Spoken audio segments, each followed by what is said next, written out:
Have you ever felt like your brain is just completely swamped by your own thoughts? Well, today we're going to dive into this amazing story that offers a really simple but profound way to find some peace in all that chaos. Let's get right into it. So, does this hit home for you? You're trying to work on just one thing, but your brain feels like this chaotic mess of notifications, worries, and to-do lists, and every single one is screaming for your attention. Yeah, it's a feeling I think we all know way too well. And here's the thing. This isn't just some story about a made-up character. It's designed to be a mirror. It's supposed to reflect our own struggles, with focus, with pressure, and the hope is that if you can see yourself in this story, you can also see a clear path forward. All right, so let's start with the problem itself. This story calls it the 1,000-tab mind, and I think that name is just perfect. It's that feeling of being completely, totally overwhelmed, a state that, let's be honest, feels pretty universal these days. Okay, so to really get this feeling, we need to meet our main character, David. David's a second-year medical student, and he is just drowning under all that intense pressure to succeed. When we first meet him, he is right there, right on the edge of his breaking point. So just picture it, right? David's in his apartment, completely surrounded by these huge stacks of textbooks, but he can't focus on a single word. He feels stuck, paralyzed by the pressure, and he's literally drowning in all the noise inside his own head. And what does that drowning actually feel like? It's this horrible, vicious spiral of anxious thoughts, just attacking him from every angle. What if I fail? Leads to I should have studied harder, which leads to all the rest. You see how it goes. Each thought just feeds the next one, getting louder and meaner, until it's impossible to think about anything else. It is a total war zone. So, desperate for just a moment of quiet, David walks out into the night and finds himself in a park.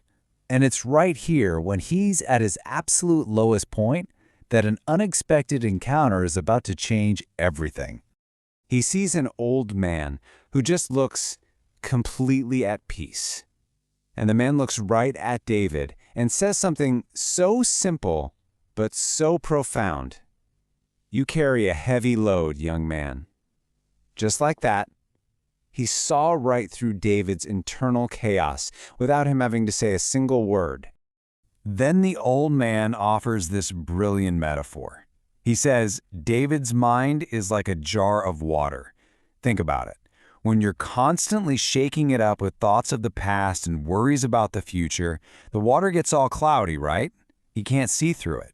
But if you just allow it to be still, the sediment settles and everything becomes crystal clear. The crucial question is, how do you make it still?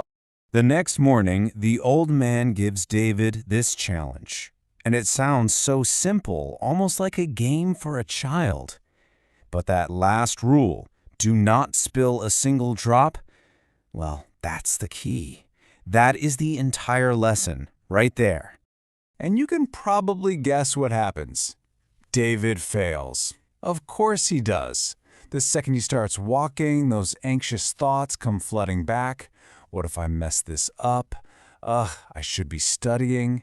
His mind wanders, his body tenses up, his hands start to tremble, and the water spills. It's a perfect demonstration of how your internal state directly impacts your physical reality. This is the old man's diagnosis. He says, look, this isn't about your ability to carry a bowl. The problem is that your mind is trying to carry everything else at the exact same time. You are everywhere except for where your body actually is. You are not present.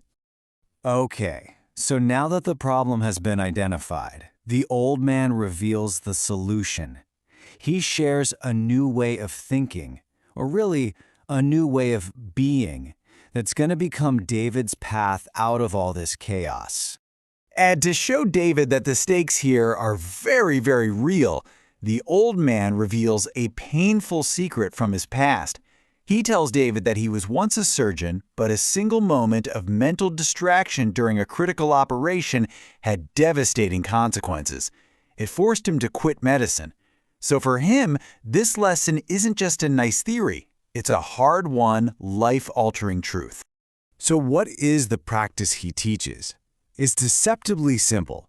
You don't fight the thoughts. You don't try to wrestle them away. No, you simply notice them. Without judgment, you let them drift away like clouds passing in the sky. And then gently, and this part is key, without frustration, you bring your attention back to the task at hand. So David tries carrying the water again, but this time he applies the practice. A thought appears, I'm gonna fail. He just notices it, lets it pass, and returns his focus to the bowl, his steps, his breath. And what do you know? It works! He reaches the old man with a full bowl, and for the first time in months, his mind actually feels quiet. So after this breakthrough, David never sees the old man again. He passes his exams, his focus totally transformed.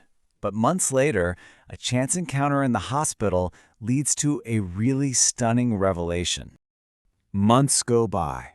He's walking through the hospital, and something catches his eye. A memorial plaque on the wall.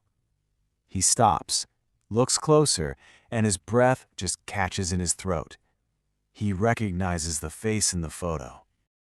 The plaque reveals the old man's true identity. He was Dr. Samuel Chen, a legendary cardiac surgeon who had passed away years earlier. The man who taught him about presence was a ghost, a memory, a legend whose life was the ultimate testament to his own lesson. And right there, below Dr. Chen's name, is his motto. The very essence of everything he taught David. This simple phrase just sums up the entire philosophy. Give your full attention to the task at hand. Be present. Be here, now. So what a powerful story, right? But what does it mean for us? How do we take this lesson and apply it to our own 1,000-tab minds? Well, let's distill it down into a super simple practice you can use anytime. This quote just illustrates the core idea so brilliantly. A mind trying to do everything at once is weak, it's ineffective. But a mind that is focused, that is present, and directed at just one thing, that has incredible power. It can cut through complexity, anxiety, and overwhelm. You can try this right now. Seriously, it takes just 60 seconds. Just close your eyes for a moment, take a deep breath. Now, what is one sound you can hear right now? And what is one physical sensation you can feel? Maybe your feet on the floor or the chair beneath you. That's it. That's the practice. It's all about anchoring yourself in the reality of the present moment. So this story leaves us with a pretty clear challenge. The ability to close those 1,000 tabs and find focus isn't some mystical gift. It's a skill. And like any skill, it can be practiced one moment at a time. The power to be present is already inside you. The only question left is, will you try?